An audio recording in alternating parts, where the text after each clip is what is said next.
de hoy, anoche de hoy.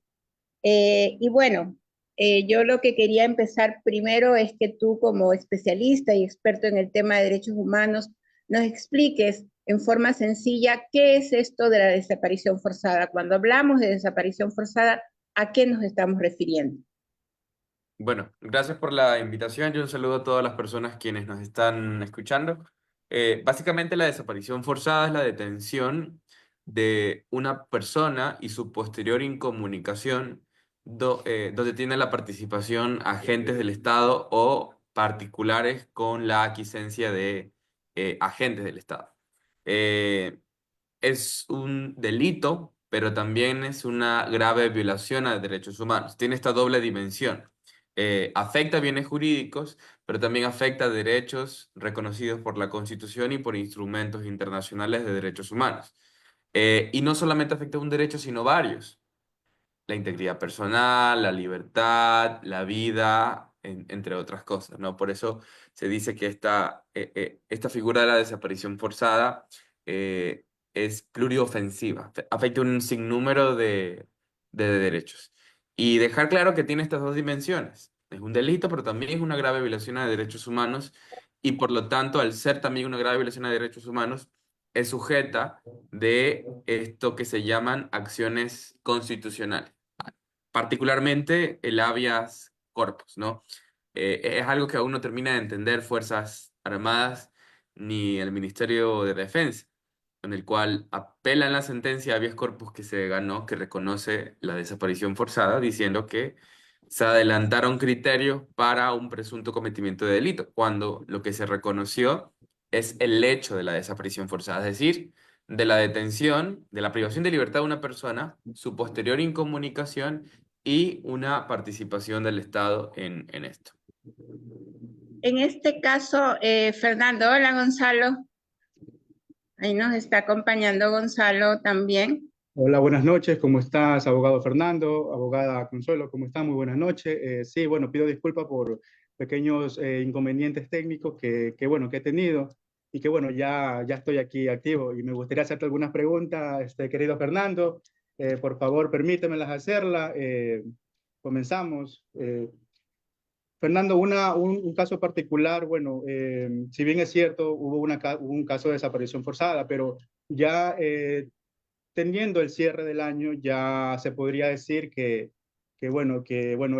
este caso ya pasó de ser de caso de desaparición a, bueno, a muerte, pues no. Ahora, ¿qué acciones podría intervenir allí? O sea, ¿se alejaría el tema de desaparición? ¿Se volvería a investigar? ¿Cómo procedería en este caso, Fernando? Gracias, Gonzalo. Un saludo. Aquí hay que diferenciar dos escenarios dentro de estos hechos. La primera es la desaparición forzada, eh, con los elementos que ya expliqué, ¿no? Privación de libertad de una persona, posterior incomunicación y participación del Estado. Eso es un hecho. El segundo es la muerte, el asesinato de los cuatro niños, la confirmación de la muerte de los cuatro niños. Ambas investigaciones penales tienen que ir por vías separadas. Por un lado, la desaparición forzada, y ya hay una formulación de cargos contra 16 militares. Y en la investigación por la muerte de los niños, tiene que evidenciarse algún tipo de participación de los 16 militares en la muerte de esos cuatro niños. En caso de que se evidencie la participación, se transformaría no se transformaría en un solo proceso, sino que se sumaría. Porque por un lado, el delito de desaparición forzada existe. Y por otro lado, la ejecución extrajudicial, en caso de comprobarse la participación de los 16 militares, también existiría y se sumarían las sanciones en este caso. Fernando, y en el caso de que se compruebe que los 16 militares involucrados no participaron, Bueno, por un lado, la desaparición forzada. igual es Va a responsabilidad tomar su del curso, Estado. ¿no? En el caso de la muerte de los niños, tendrá que identificarse cuáles eran esos particulares que asesinaron a los niños. Sin embargo, más allá de la responsabilidad penal que pueda haber en estos dos casos, sí hay una responsabilidad estatal, porque la muerte de los niños es responsabilidad de haber incumplido un rol de cuidado que estaba a cargo del Estado en cuanto, desde el momento en que detuvo Fuerzas Armadas a los 4 niños. Es decir, posiblemente no haya responsabilidad penal en caso de que solamente hayan participado particulares en la muerte de los 4 niños. Sin embargo, eso no exime la responsabilidad estatal que existe porque si no hubieran incumplido su rol de cuidado y no hubieran expuesto a riesgos y vulnerabilidades a los 4 niños, ellos aún seguirían con vida. O sea, por un lado está la desaparición, por otro lado está la muerte que tiene que investigarse. Sin embargo, ambos escenarios son responsabilidad directa del Estado. Ahora bien, Fernando, pongamos en el caso en aquel momento cuando estos 4 menores fueron detenidos por las Fuerzas Armadas. ¿Por qué ellos no actuaron y los entregaron de pronto si hubo un caso, si tal caso hubo, este, este, bueno, cometieron actos ilícitos, por decirlo así? ¿Por qué no los entregaron a las autoridades competentes? ¿O por qué lo dejaron tirados o abandonados en la calle? ¿Por qué no se tomaron las medidas o los protocolos debidos? En este caso, bueno, sabiendo que estamos bueno, en un conflicto armado interno, pero ¿qué acciones deberían concretas? ¿Qué acciones tenía que haber hecho las Fuerzas Armadas? Bueno, en primer lugar, no estamos en un conflicto armado interno. Hasta la fecha, el presidente no ha logrado justificar esa causal ante la Corte Constitucional. Y dicho eso, Fuerzas Armadas y Policía Nacional tienen que continuar con las reglas como en cualquier contexto ordinario o estado de excepción por conmoción interna. Entonces, y aún así hubiera un conflicto armado interno, Fuerzas Armadas también tienen que cumplir procedimientos rigurosos para diferenciar entre los grupos combatientes contra quien voy a aplicar el derecho internacional humanitario y contra la población civil. La población civil se la protege y se la diferencia de los grupos combatientes en un contexto de conflicto armado interno. Pero claro, como acá el combatiente es difuso, por eso es que no existe conflicto armado interno, estamos en un contexto de crisis de inseguridad, pero ni el conflicto armado interno te justifica cometer este tipo de violaciones al derecho internacional humanitario. Pero el caso en concreto sí nos muestra un patrón de comportamiento en los operativos militares, porque bajo ningún concepto 16 militares no iban a saber que detener a 4 niños sin pruebas, sin llevarlos donde la autoridad competente, no es ilegal. Conocían perfectamente que ese actuar era ilegal. Sin embargo, tenían toda la capacidad para poder avanzar con ese procedimiento que es ilegal, debido a toda esta campaña de protección institucional que hay desde las autoridades locales. Se sintieron con la confianza absoluta para continuar el crimen sin ningún tipo de responsabilidad. Bien, este tipo de situaciones, bueno, en este caso particular ha conmocionado a nivel nacional e internacional, sin duda alguna, el caso de los niños de las Malvinas. Pero ¿qué otros casos ha sucedido similares aquí en el Ecuador, estimado Fernando? Bueno, los casos de desaparición forzada se han comenzado a incrementar, particularmente en la provincia de Los Ríos. Tenemos ya una docena de casos de desaparición forzada ahí, y todos bajo el contexto similar de patrones de operativos militares que llevan a personas y que las incomunican y no ponen en conocimiento ni a ninguna autoridad ni a sus familiares, y están en un contexto de desaparición. Eso es un contexto como habitual en la costa. Ya, y estos tipos de situaciones, bueno, los familiares han denunciado que o sea, la fiscalía ha actuado. ¿Cómo ha procedido ahí? Bueno, aquí vemos que también hay una responsabilidad en Fiscalía a propósito de no adecuar las investigaciones previas en función de determinados delitos. La mayoría se encuentra investigándose por desaparición involuntaria, cuando lo que tendría que tener el fiscal es que se investigue por desaparición forzada. Y por supuesto no ha habido ningún avance en ninguno de esos casos que he mencionado. Bien, Consuelito, ¿nos tiene alguna pregunta? Bueno, sí, tengo dos. Uno, en resumen y un poco aclarando el tema, creo que para todos y todas, la desaparición forzada no ha desaparecido como causa. Quiero recalcar esto porque he escuchado algunos comentarios sobre el tema de que, bueno, ya aparecieron y entonces desaparición forzada ya no existe. Entonces, quiero reconfirmar contigo, Fernando, el tema de desaparición forzada es un delito que se dio en el momento en que los militares procedieron a no presentar ante autoridad competente a los niños que fueron presuntamente detenidos. ¿Cierto que es así? Correcto, de hecho, porque el argumento de los militares para evitar ser procesados penalmente en la formulación de cargos fue, yo los liberé, y bueno, ¿y ante quién los liberaste? ¿Qué información hay sobre esa liberación? Fue los liberaste con los padres, con alguna autoridad, los dejaste buen recaudo. No hay ninguna información sobre eso. Y si según tú los liberaste, al no haber cumplido el procedimiento, se constituye la desaparición forzada porque se sostiene la incomunicación. El hecho de que una persona particular me diga, acá están tus hijos, y tú vayas a verlos y no están, siguen en una situación de incomunicación. ¿Y cuál fue la primera información oficial que tú tuviste? Que estuviste en manos de Fuerzas Armadas. Por lo tanto, el delito, el tipo penal de desaparición forzada se adecua perfectamente. Y así, en la investigación, si surge de que los militares no son responsables de la muerte, son responsables de la desaparición forzada de los cuatro niños. Se encontraron, pero muertos. Y si los militares Exacto. tienen responsabilidad en la muerte de esos niños, tendrán que pagar la pena por ejecución extrajudicial. Pero la pena por desaparición forzada se está encaminando y son responsables penalmente por eso.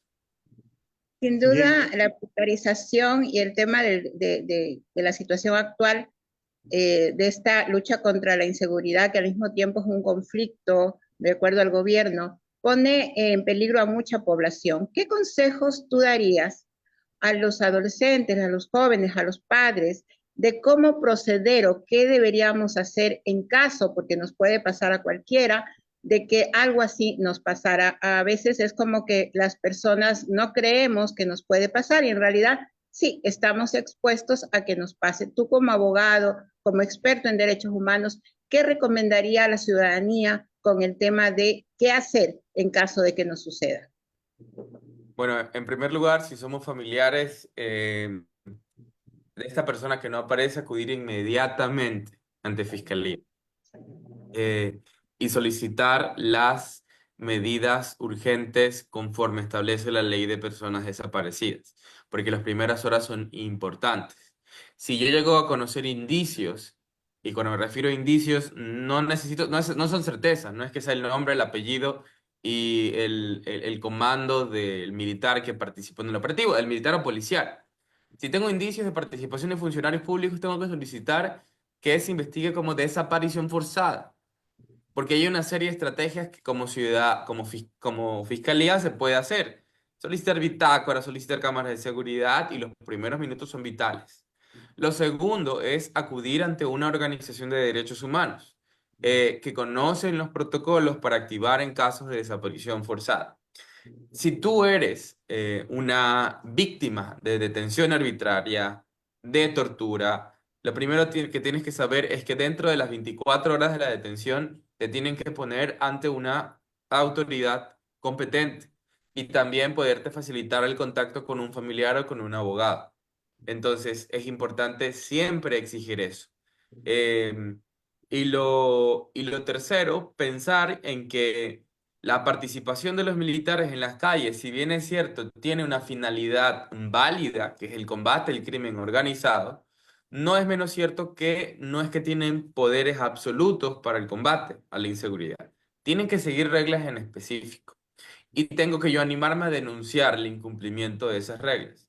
Porque quizá en algunos casos resultó solo con quizá un insulto del militar al ciudadano o un empujón del militar al ciudadano.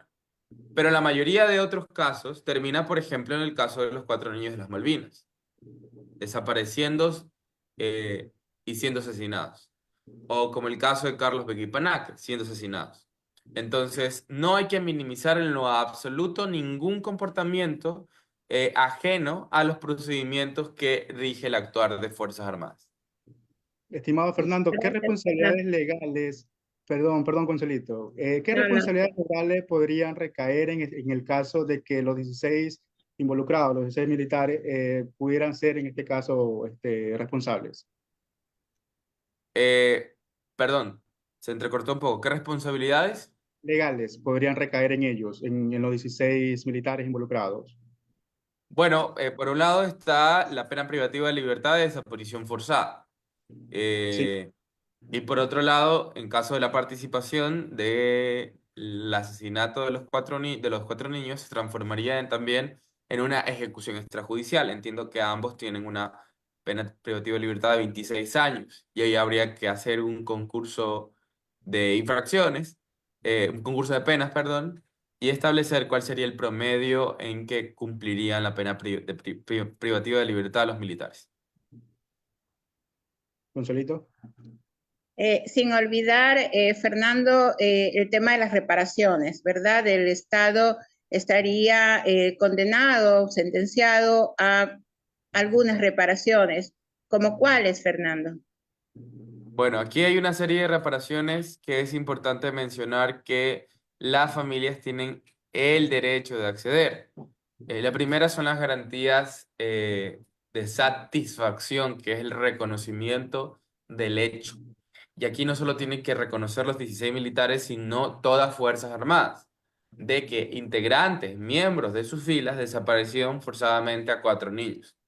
Lo segundo es asegurar un tema de resarcimiento del daño en la línea de la integridad física o psicológica de la familia. Es un tema de acompañamiento psicológico, social y permanente por parte de las instituciones del Estado o financiadas por los 16 militares. La tercera son las garantías de no repetición, asegurar de que esto nunca más vuelva a ocurrir. Tienen el derecho a que se capacite, tienen el derecho a que se recuerde siempre la memoria de los chicos. Y por último, que y tampoco es menos importante, son las de indemnización. El dolor nunca se va a ir, el dolor va a estar para siempre con ellos y la forma de convivir con ese dolor de manera digna entre todas las medidas de reparación es también la indemnización económica, porque hay gastos, perdieron trabajos, hay un desgaste emocional, físico, de salud bastante fuerte. Sus hermanos, los menores, los hermanos de los niños, los hijos de los cuatro papitos, tienen un impacto también bastante grave que afecta a la escuela. Entonces, la indemnización algo debe ayudar a mejorar las situaciones de vulnerabilidad que tienen. No va a tranquilizar el dolor, pero va a ayudar a que se pueda convivir dignamente con ese dolor. Ese es el objetivo de la indemnización. Por supuesto, y lo peor es que el gobierno no ha sabido responder a este suceso que ha conmocionado a nivel nacional e internacional, declarándolos como héroes cuando ellos son víctimas, hay muerte de por medio. No se puede hablar de héroes cuando hay una víctima de por medio, estimado Fernando. Correcto. Se tiene que ser muy responsables con las intervenciones que uno da cuando es autoridad del gobierno. Correcto. Y Y no ahora, el contenido, ni el ministro, ni nadie. en la ciudadanía, bueno, de una u otra manera repercute en ellos. ¿Por qué? Porque he escuchado hablar a algunas personas, y más adolescentes, jóvenes, que cuando ven militares en la calle, bueno, ya no me refleja seguridad. Bueno, no lo digo yo, lo dicen ellos. Ya no me refleja seguridad, ya no estoy conforme verlos así, nada más en las calles, resguardando, porque bueno, no sé en qué momento ellos me pueden venir contra mí por estar en la noche. eh, bueno, en este caso yo salía de un partido de fútbol, pero diferentes contextos puede suceder, estimado Fernando. Correcto. Aquí hay que exigir que la actuación de funcionarios públicos siga el procedimiento legal. No exigimos ni más ni menos. Hay una voluntad, digamos, grande de la población en querer que Fuerzas Armadas participen de la seguridad ciudadana del gobierno, del Estado, eh, pero esa participación no está arreglada y eso no podemos cambiar y hay que exigir que se arregle esa participación, porque si no estamos, como decía Consuelo, todos expuestos a este tipo de delitos. ¿Qué acciones o reformas, bueno, considerarías en este caso para que no vuelvan a suceder estos tipos de casos, sino para más bien reforzar el tema de seguridad de la ciudadanía? Bueno, en primer lugar, que la ciudadanía conozca em, qué tipo de delitos pueden cometer los agentes del Estado. Que no solo son excesos, esos excesos tienen nombre. Los excesos pueden terminar en desaparición, en ejecución, en tortura, en malos tratos. Y esos, entre comillas, excesos son delitos y son graves violaciones de derechos humanos y la ciudadanía tiene que aprender a llamarlo por su nombre. No es solo, ay, al militar se le pasó la mano, no. Es una tortura. Ay, el militar sin querer le golpeó y lo dejó muerto. No, es una ejecución extrajudicial. Me parece que eso es importante que la ciudadanía entienda, porque de todas maneras eso ayuda también a profesionalizar el trabajo de Fuerzas Armadas. Porque no puede ser que ahora la institución pública que se supone, porque la Policía Nacional, olvídense, ya nadie confía en ellos, se supone que está expuesta, contaminada por el crimen organizado y todo el mundo se ha olvidado de la policía, cuando ellos son los que tienen las unidades de investigación y literalmente son las competentes para poder prevenir y perseguir el cometimiento de delitos. Pero no nos hemos olvidado de la policía, ahora solo queremos tener a Fuerzas Armadas. Pero Fuerzas Armadas está siguiendo el mismo camino de la Policía Nacional en cuanto a desconfianza ciudadana, cometimiento de crímenes y, por supuesto, participación en determinados contextos con la estructura del crimen organizado. Perfecto. Consuelito. No, ninguna otra pregunta. Creo que ha quedado suficientemente claro que no podemos permitir comportamientos delincuenciales en quienes tendrían que dar precisamente la seguridad contra la delincuencia, que son militares y policías. Así que muchas gracias, Fernando, de mi parte por esta exposición. Esperamos que en Sin Límites haya sido la oportunidad para que nos escuchen y quede también grabado para testimonio de quienes deseen conocer de lo que significa desapariciones forzadas, pero sobre todo que eso no nos puede volver a pasar aquí en el Ecuador. Gonzalo. Muy bien, estuvo con nosotros el abogado Fernando Bastida, él es abogado de derechos humanos. Gracias, Fernando, por darnos la apertura, a poder entrevistarte, conocer un poco más el proceso, en este caso que, bueno, de una u otra manera ha impactado a todos en general. Y bueno, gracias, Fernando. Muchas gracias, Gonzalo, gracias, Consuelo, y un fuerte abrazo para todos y todas. Un abrazo.